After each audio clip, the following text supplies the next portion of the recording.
Bueno, pues vamos a comenzar con la clase del día de hoy. Yo soy el residente de primer año, Julio Mejía, y les voy a dar neurosclerosis coroidea.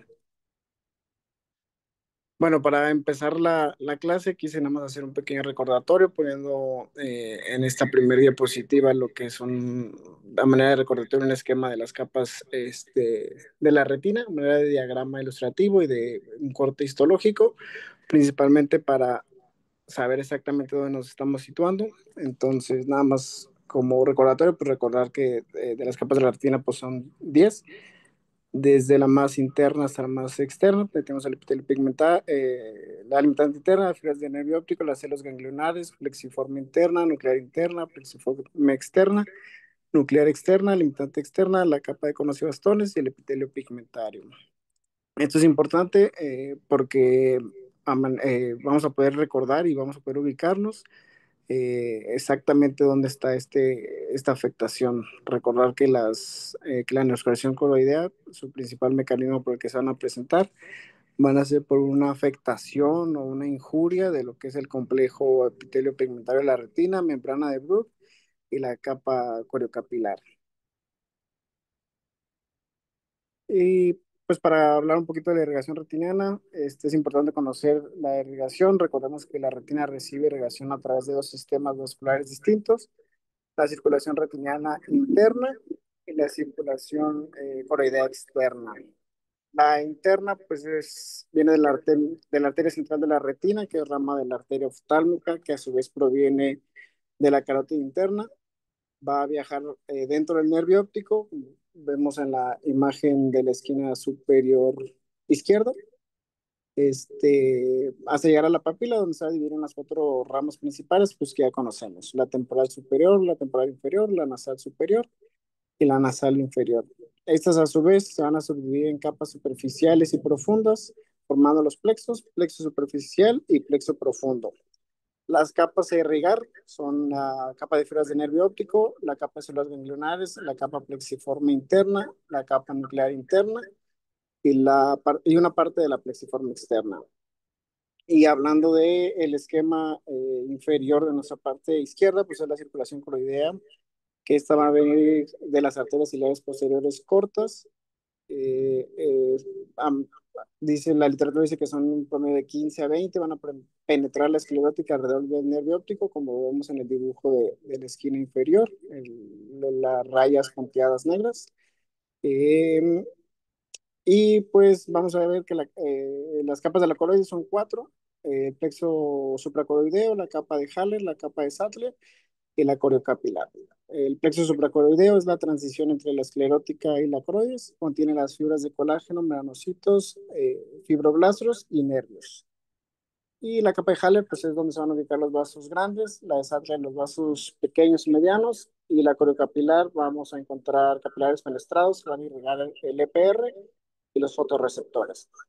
Las capas a irrigar en esta circulación externa es la capa de fotorreceptores, el epitelio pigmentario retiniano, la membrana de Bruch y la capa coriocapilar. Y pues a la mano derecha pues vemos igual un esquema de la doble irrigación retiniana.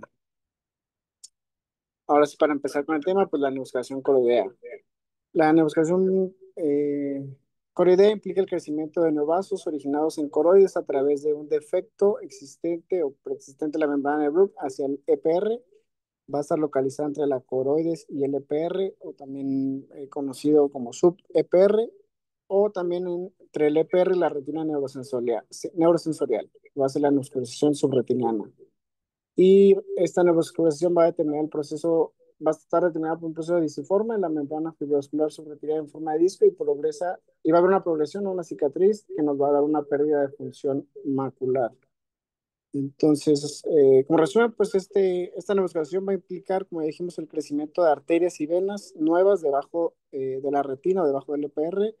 En condiciones normales, la coriocapilar no tiene contacto directo con la retina, pero si tenemos algún defecto a nivel del EPR o tenemos un exceso de factor angiogénico o fracturas a nivel de la membrana de Bruch, vamos a ver que se va a poder producir cambios en este EPR, y va a condicionar que estos vasos provenientes de la coricapilares pasan a través del EPR hacia el espacio subretiniano o subepitelial, Y pues nada, es recordar que todos estos vasos de los que estamos hablando pues son anormales. Entonces, vasos anormales quiere decir que dejan salir líquido que no debería de salir y producen un acúmulo de líquido debajo de la retina o debajo del EPR. Van a levantar esa retina y por ser vasos anormales también pueden ser muy frágiles y pueden llegar a romperse con facilidad. Este esquema lo saqué del Ryans, nada más igual, a manera esquemática de nuestra mano izquierda vemos cómo están las diferentes capas de la retina y la circulación, cómo están todas, hay una continuidad anatómica en todas las capas, a diferencia del esquema de la mano derecha, donde podemos observar como en la parte inferior hay una afectación muy visible, muy marcada de la morfología. Hay aparición de estos nuevos vasos que están ascendiendo en la circulación coroidea y van a interrumpir la continuidad de la membrana de Bruch hasta alojarse por debajo del EPR o la retina neurosensorial, afectando lo que dijimos en primeras diapositivas, el complejo EPR, membrana de Bruch y coriocapilar. Patogénesis, pues hay una afectación en el complejo coriocapilar, membrana de Bruch, EPR, como ya dijimos. Esto puede dar una respuesta cicatrizal. ¿Qué nos puede dar esta afectación? Pues cualquier lesión, ya sea inflamatoria, traumática, degenerativa, la edad, y básicamente es un desbalance entre los factores angiogénicos y antiangiogénicos. Como principal, pues tenemos el VEGF, el cual nos va a dar una permeabilidad vascular, una proliferación epitelial y una migración celular. Vamos a hablar más adelante, un poquito más a detalle del VEGF. Este es otro esquema nada más a manera de representar de manera ilustrativa cómo hay una interrupción en esta anatomía, en este complejo EPR, membrana de Bruch, capilar y cómo se está viendo esta neovascularización que va desde capilar hacia arriba. La incidencia, vamos a ver que la neovascularización coroidea ha estado por diferentes patologías. En la miopía vamos a ver que de un 5 al 10% se puede presentar y si son subfoveales hasta un 75%. Las cicatrices deciformes secundarias por histoplasmosis pueden estar presentes en un 0.1%, en una coroiditis multifocal hasta un 40%, una interna punteada hasta un 33%, y toda la neovascularización ocurren en las roturas coroideas durante la fase de curación. 15 al 30% de estas reaparecen y provocan desprendimiento macular hemorrágico seroso, lo cual nos va a causar de manera crónica pues, la pérdida visual. Síntomas, encontramos metamorfopsia, los pacientes van a referir principalmente metamorfopsias, escotoma central o paracentral, o cualquier cambio repentino en la visión central nos ayuda a nosotros a empezar a pensar en algo que nos está afectando mácula. En la imagen pues tenemos una rejilla de Amsler, como está normal, como la refieren los pacientes, con estas líneas onduleadas, horizontales, verticales, o estos escotomas centrales, como la imagen de la esquina inferior izquierda. Signos clínicos, aunque no patognomónicos de la enfermedad, pues sí se pueden llegar a presentar, como es un fluido subretiniano, pero en sí este signo lo podemos encontrar en otras patologías, como inflamación, tumores, efusión uveal, el signo de green ring, que es un anillo gris verdoso, es el que estamos representando en la foto de fondo de mano derecha. Eh, es como se pueden fijar en la mácula, se ve como este anillo alrededor de la mácula como gris verdoso. La sangre subretinial igual no es patognomónico o indicativo de una neoplasia coroidea, pero la podemos encontrar también en macroneurismas, rupturas coroideas, DVP, tumores y desprendimiento del EPR, o también conocido como el PET, porque vamos a hablar más adelante, son diferentes tipos de PET. Factores de riesgo, digo, pues hay muchos: miopía, patologías con daño del complejo EPR, membrana coriocapilaris, tabaquismo, predisposición genética, hipertensión arterial sistémica, antecedente de histoplasmosis ocular, edad, traumatismos o tumores. Causas. Pues hay muchas causas. Esta tabla también la saqué de un artículo en donde nos habla de diferentes condiciones que nos van a causar una neoesclerosis coroidea.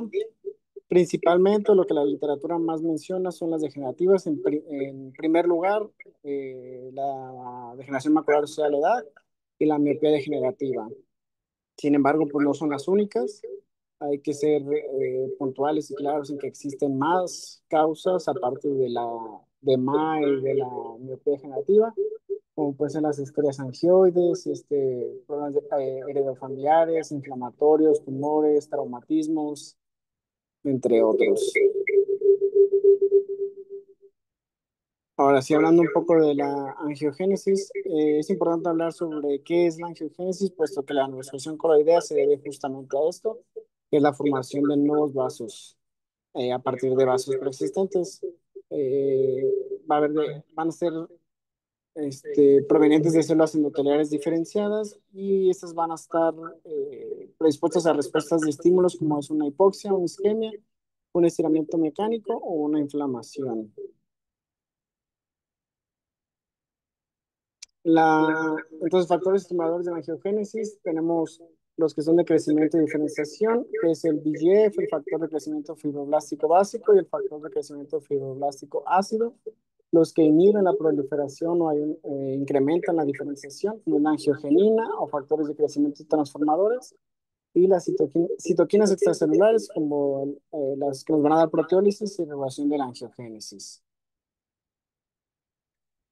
Factores de crecimiento endotelial vascular VEGF, hablando propiamente de este factor de crecimiento, es una glucoproteína de 34 a 46 kilodaltons. Va a actuar en las células endoteliales causando o ayudándole a estas células a una proliferación, una diferenciación, una migración y una supervivencia celular.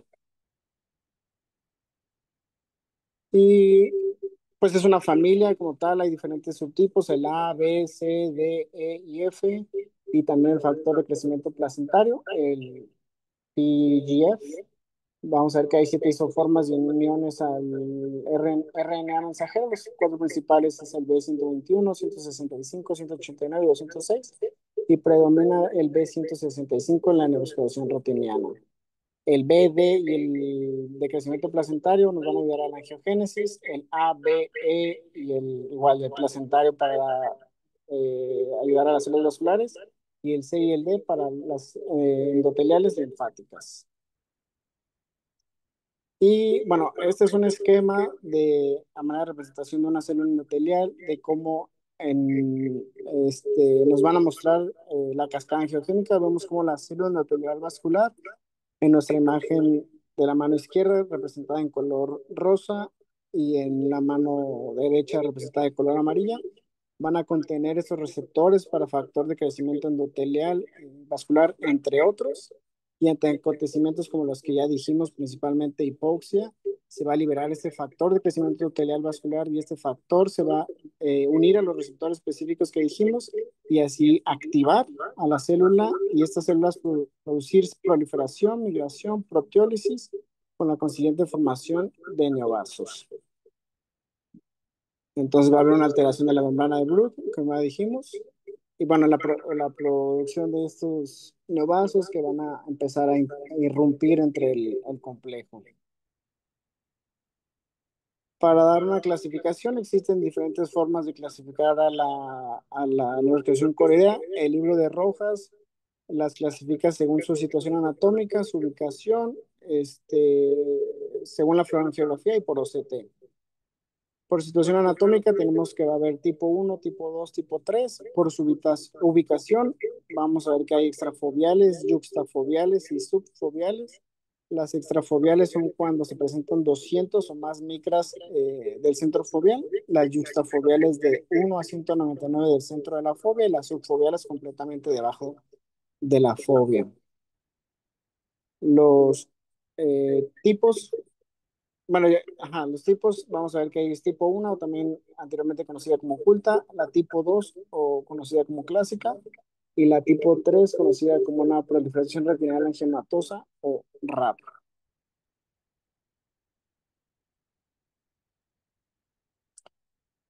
Vamos a empezar hablando de la tipo uno o antes conocida como oculta. Vamos a ver que son complejos neovasculares que surgen desde la coroides y se localizan debajo del EPR. Son estos vasos que atraviesan la membrana de Bruch dañando y localizándose en el espacio sub-EPR, o sea, justo debajo del EPR. Como podemos ver en la imagen, es justamente la creación de estos neovasos que van a empezar a atravesar, como se ve en el diagrama, esta membrana de Bruch y localizándose exactamente por debajo del EPR, levantándolo. Entonces puede haber un desprendimiento de EPR, que es el PET, y una fuga tardía de fuente interminada. ¿Qué podemos encontrar en una frangiografía? Pues las voy a empezar a describir de A, B, C y D. Hay una elevación irregular del EPR en la imagen A, en la imagen B una fuga progresiva y punteada, que se ve pues esta flecha negra que la está apuntando y cómo está pues diferenciada, circulada. En la C, una acumulación de contraste homogéneo, la literatura dice que en un patrón de virus esmerilado, que es el PET seroso, y en la D, un punto hiperfluorescente, que es el PET seroso vascularizado. Entonces, el PET seroso, vamos a ver que son lesiones elevadas en forma de cúpula, sin líquido subretinal o intrarretinal, y el PET fibrovascular son pueden ser no tan elevados, lesiones hiperreflectoras en la superficie inferior del EPR.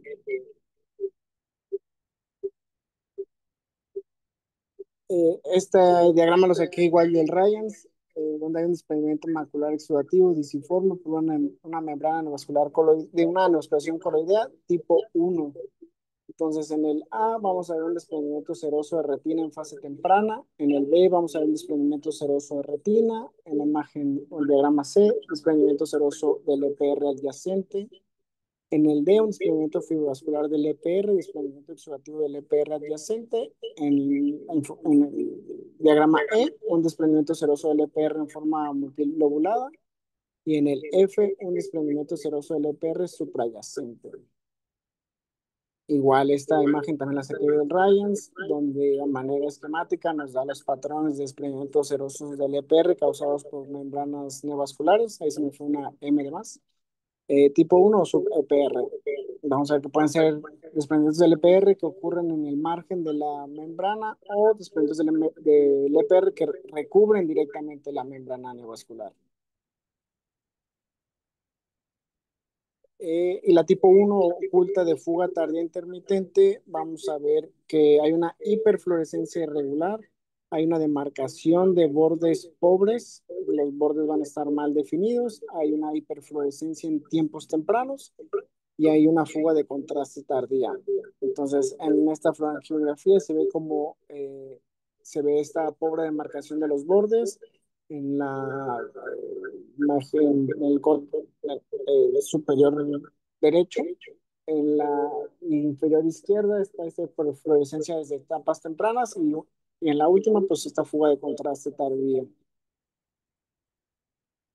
La tipo 2 o también llamada clásica, los neovasos no solo van a atravesar la membrana de Bruch y llegar al espacio EPR, sino que también van a atravesar este EPR y van a encontrarse por debajo del neuroepitelio. Entonces, en el esquema vemos cómo va estos neovasos a atravesar el EPR, cómo se localizan por debajo del EPR, cómo lo atraviesan y ya se localizan debajo del neuroepitelio. Vamos a ver que es material hiperreflectivo subretinal con o sin desprendimiento del neuroepitelio y es más agresiva.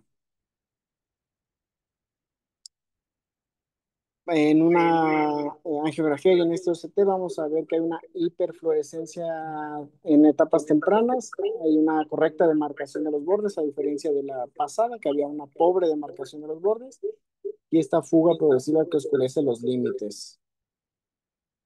Y en el OCT, pues este tejido vascular va a atravesar la membrana de Bruch e invadir el EPR, o sea, de manera de hiperreflectivo y el fluido con desprendimiento del EPR.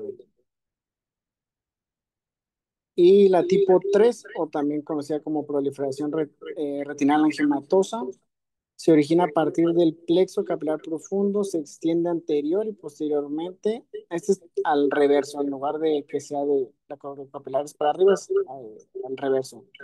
Entonces crece en dirección hacia el EPR y en un OCT vamos a poder ver una hiperreflectividad desde retina media hasta el nivel del EPR. Va a haber un edema intrarretinal, hemorragias y telangiectasias. Vamos a ver que hay estadios, estadio uno, 2, 3 y 4. En el estadio uno, lo que dijimos, se va a originar a partir del plexo capilar profundo y se va a extender anterior y posteriormente. El estadio 2 es dentro de la retina, produce hemorragias intrarretinales, prerretinales y subretinales con desprendimiento neurosensorial. Estadio 3 vemos la formación de neovasos coroideos que se extienden a través o por debajo del EPR desprendiéndolo. Y el estadio 4 una estabilización de los neovasos con la formación de una anastomosis retinocoroidea. Como diagnóstico, las tres principales métodos diagnósticos que nos van a ayudar a hacer vaya diagnóstico de esta patología, pues es la angiografía con fluoresceína, que es el método de estándar, el OCT, que a diferencia de la previamente descrita, pues se usa más de seguimiento y la ventaja es que es un estudio no invasivo y pues de manera pues más moderna el OCT, el OCTA. Y bueno, bajo una imagen del verde de indocianina, aunque no se realiza comúnmente, pues también recordar que el verde de indocianina es para circulación coroidea, sin embargo, pues la mayoría de literaturas que yo leí usan la fluoresceína. Entonces, la fluoroangiografía, pues vamos a ver que la vamos a encontrar en fase coroidea o la prearterial. Vamos a ver que va a llegar, vamos a tener una llegada de colorante a vasos coroideos y un llenado temprano vascular coroideo y un estancamiento tardío.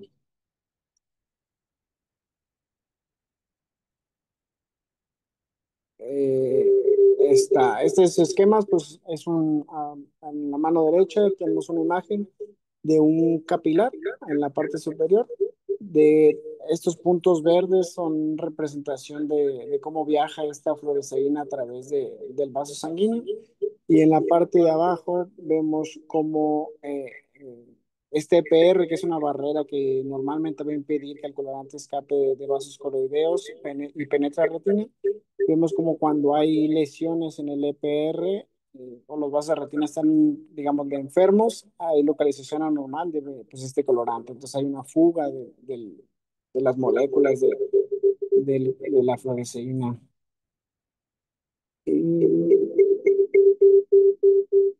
Bueno, nada más como recordar las fases coroidea o la prearterial, pues como nuestro compañero en la clase previa mencionó, pues la duración es de 8 a 2 segundos después de la inyección en personas jóvenes y de 10 a 15 segundos después de la inyección en adultos, y su duración es de 1 a 2 segundos.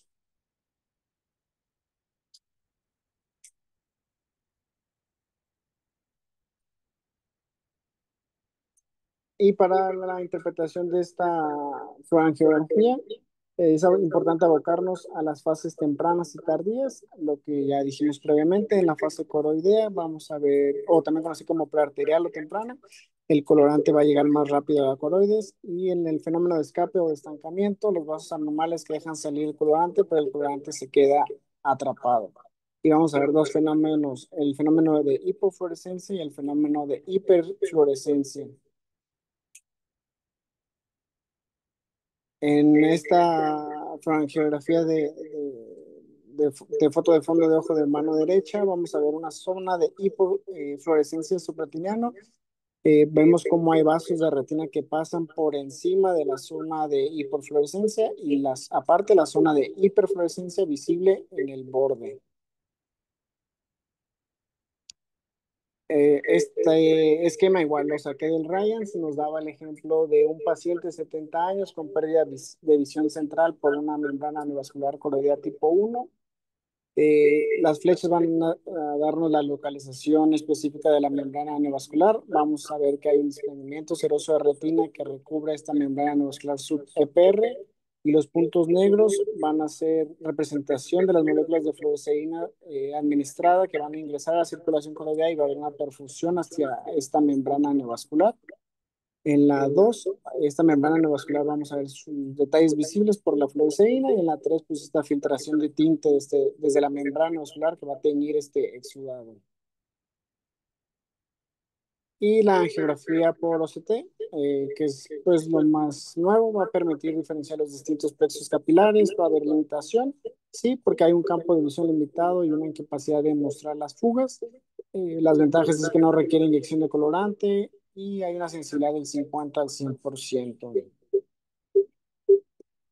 Y otra vez esta tabla de las causas de patologías que nos van a dar una neovascularización coloidea. Recordar que no todo es degeneración macular asociada a la edad ni miopía degenerativa.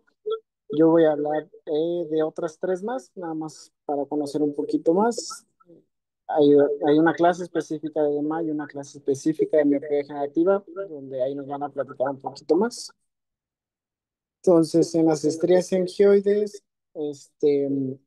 en 1889, Doy y colaboradores describen unas líneas radiales irregulares que se extienden desde la cabeza del nervio óptico hacia la periferia.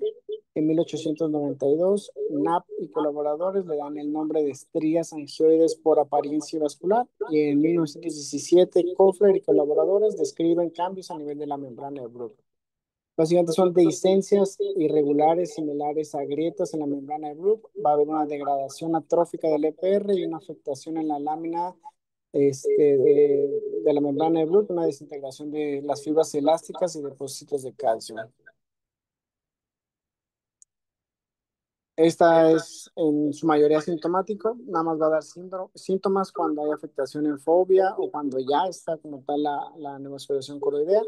Está relacionada principalmente a anemias en las falciformes, a pseudosantoma elástico y a enfermedades de Ehlers-Danlos. Hay una afectación en ambos ojos a 18 meses de diagnóstico del primer ojo. La neovasculación que se va a dar es de tipo 2. Va a haber hemorragias adyacentes. El tratamiento, pues principalmente es tratar esta neovasculación coroidea y mantenerla inactiva. ¿Con qué? Pues con anti-VEGF. Y en el OCT vamos a ver unas ondulaciones en la membrana de Bruch y una ruptura que es esta neovasculación coroidea. Para hablar de otra patología, la ruptura coroidea por un trauma, vamos a ver que hay una afectación en el complejo EPR, membrana de Bruch coriocapilar. 80% se dan al año y la literatura dice que hasta pueden aparecer hasta 2 años después del trauma. La membrana vascular es la causa de mayor disminución de agudeza visual de este trauma. Factores de riesgo, pues que el largo de la ruptura qué tan larga es la ruptura y qué tan próxima está la fobia. En el OCT vamos a ver una pérdida de continuidad del EPR en el sitio de la lesión, y en la angiografía, pues hipofluorescencias tempranas seguidas de hiperfluorescencias debido a tensiones en fases posteriores.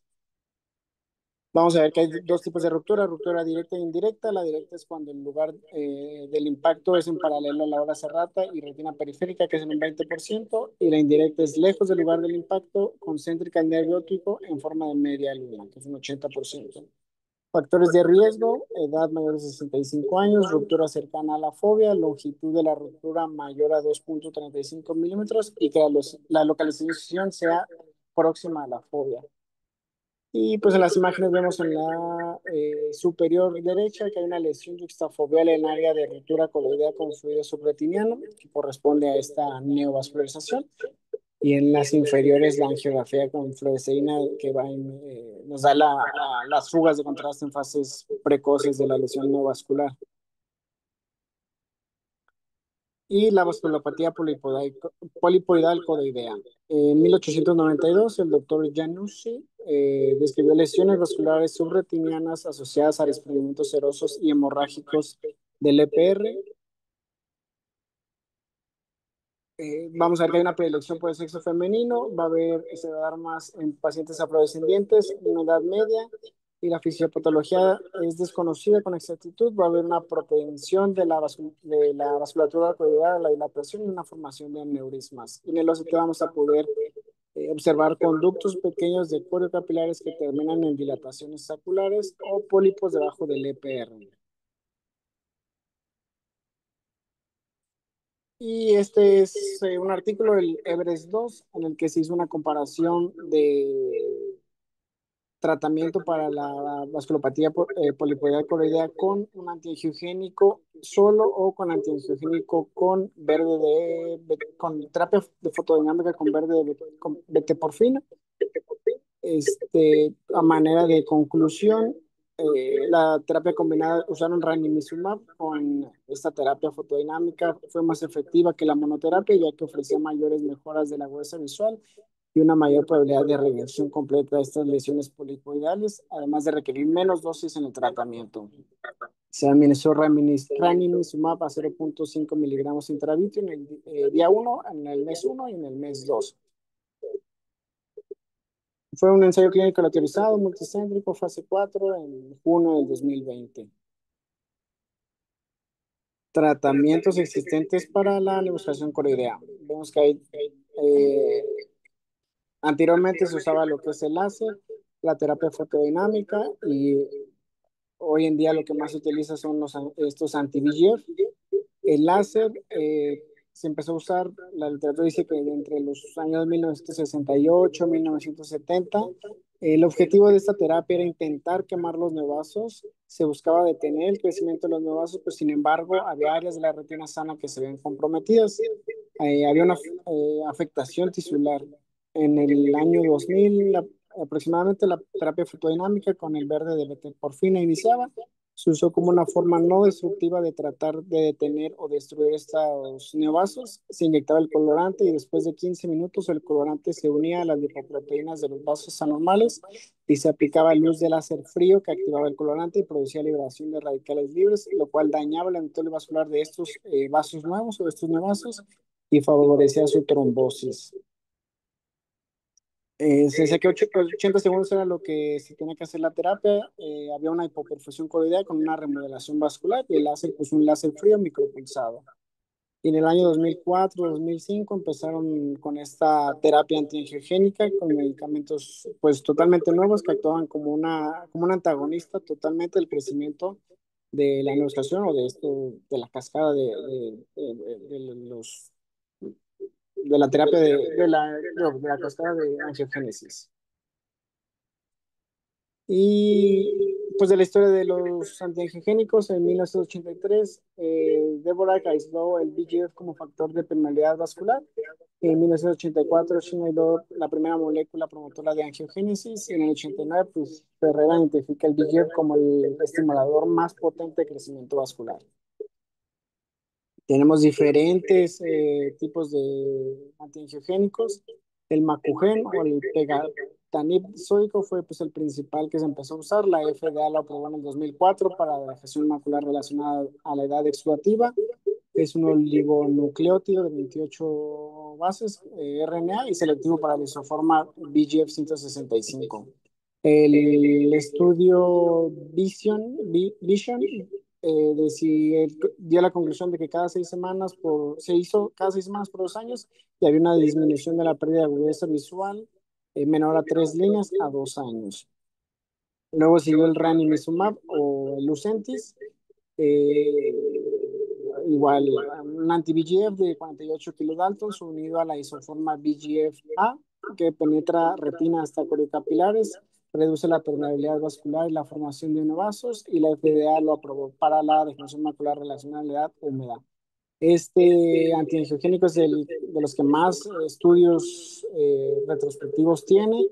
El estudio ANCHOR, que se hizo a 2 años, donde se valoraron 423 pacientes, se vio que había una pérdida menor a 15 letras, administrando 0.5 miligramos en 89.9% y en un 41% una pérdida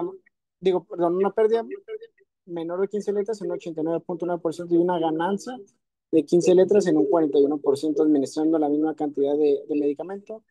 El estudio Marina fue a 2 años con 716 pacientes. Hubo una pérdida mayor a 15 letras en 90% y en un 33,3% una ganancia de 15 letras.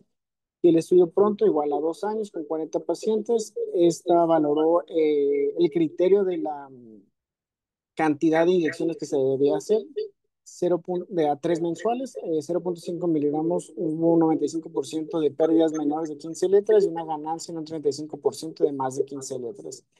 Y el estudio Horizon, que fue a 4 años, comparó el estudio Anchor y el Marina, donde se valoraba principalmente la seguridad y tolerancia del medicamento.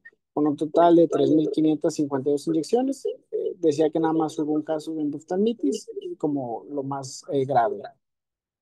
El Avastin o el bevacizumab, la FDA lo aprobó en el 2004 para cáncer de colon metastásico.